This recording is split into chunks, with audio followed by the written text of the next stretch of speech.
Hey there, gang. Patrick King here, coming at you live from the lounge at Blue Sunday Stables in DeForest, Wisconsin, where I'm presently based during this quarantine idea, this self-isolation idea with the COVID-19 coronavirus outbreak that we're dealing with. Coming at you with a question. This question is coming in from Carrie, and Carrie says, "Hi, Patrick. I'm wondering if you have any thoughts about when a horse gets kind of bouncy in the hind end when they're cantering, almost like they're trying to scooch, and if they continued, they'd probably go to bucking. My mare starts to get elevated in the hind end when ridden in an English saddle or bareback, but she doesn't do it in a Western saddle. She's a 6-year-old quarter horse mare, and she was broken in with a Western saddle." So what we're going to look at with that, we're going to talk about the different pieces here of Carrie's question. So she's asking about if a horse gets kind of bouncy in the hind end when cantering. My first question to evaluate this would be, is it in the canter itself, which it sounds like it is in this case, or is it just in the transition into canter? Oftentimes, we tend to see some stifle issues, SI issues, that sort of thing, in the transition, especially into canter, if a horse has something like that going on. So that's why I would want to know first off what we're looking at that way and when we're looking at that being a challenge. So it sounds like with Carrie's horse, this is working during the ride, during the canter itself. Okay, so we're looking at this challenge coming through the haunches while she's cantering, and she's talking about the horse scooching as if she might go to bucking. Okay, that's going to tell us that we've got some tension in the low back, some tension in the hips that is being maintained through the gait. Okay, so that's telling us that there's some sort of tension, some sort of impingement going on. Could be mentally, could be physically. Okay, so again, evaluating this, trying to see what's going on here. So is it mental? Is it physical? So now the next thing that she says, she starts to get elevated in the hind end when ridden in an English saddle or bareback, but she doesn't do it in a Western saddle.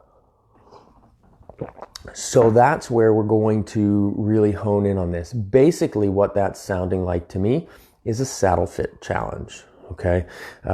Generally speaking, a Western saddle covers more area, covers more basically square inches on a horse's back, so disperses pressure a little bit more evenly. And I'm not saying that that means that a Western saddle is better than an English saddle or anything like that. I'm just talking about the physics of how this is working. So when we have a saddle that's impinging, Western or English, when we have a saddle that's impinging, it's going to cause problems with the horse's movement. Okay, so again, thinking about this, evaluating the question, evaluating the behavior here in the question, since I'm not seeing what's taking place in front of me. That's where we're going with this. She says that this is also happening bareback. Okay, what that's going to tell me, which is a fairly common issue with our seat bones, right? When we're riding bareback, pressure from the rider's seat is isolated through the seat bones right down onto the horse's back, okay? If our horse is having this problem, as Carrie's talking about her problem here with this scooching in the hind end, like she feels like she's going to buck, she does it bareback, she does it in the English saddle, but she doesn't do it in the Western saddle. That's telling me, if we were evaluating that she's got an English saddle that's somehow not fitting well. Is it too wide that it's falling down on the horse and causing pressure in certain areas of the back of the spine? Is it too narrow and grinding in those areas? I don't know, because I haven't seen the horse or the saddle, so I can't make that distinction. But I would say very clearly that this sounds like a saddle fit issue. If our horse is doing this and it's having that challenge, now she's also riding bareback, isolating pressure under the seat bones, which is going to it could, not saying guaranteed, but could kind of tell us the issue where that saddle's not fitting, somewhere within that area underneath the rider's seat bones. When we're riding bareback, a lot of times we have a tendency to come a little bit more forward there into what we refer to as the rider's groove.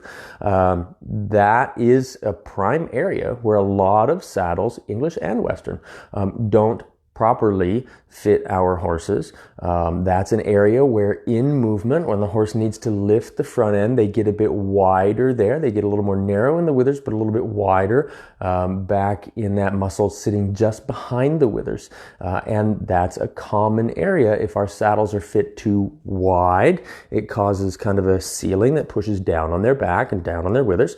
If our saddles are too tight and restrictive, it does basically the same thing, not allowing them to lift up through that muscle there, which is going to feel like a problem in the back end, because essentially this energy coming from the back end forward through the horse's body is getting stuck. It's getting blocked. Okay, so I could be wrong about this, and I'd be super interested, Carrie, in seeing a video of you and your horse riding and going. But it sounds to me like it's not necessarily a back end issue, that it's that saddle fit issue more toward the front end, but it's expressing in the back end because that energy can't flow through. Think of it like a traffic jam. You're sitting in a half mile of traffic.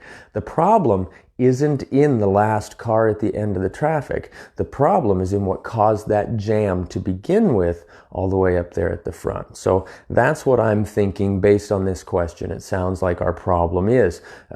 So again, Carrie, if you have an opportunity to get a video of you and your horse going, if this problem's still happening, I would love to see that. I'd love to be able to do that for you, evaluate that, and give you some feedback based on the actual video itself.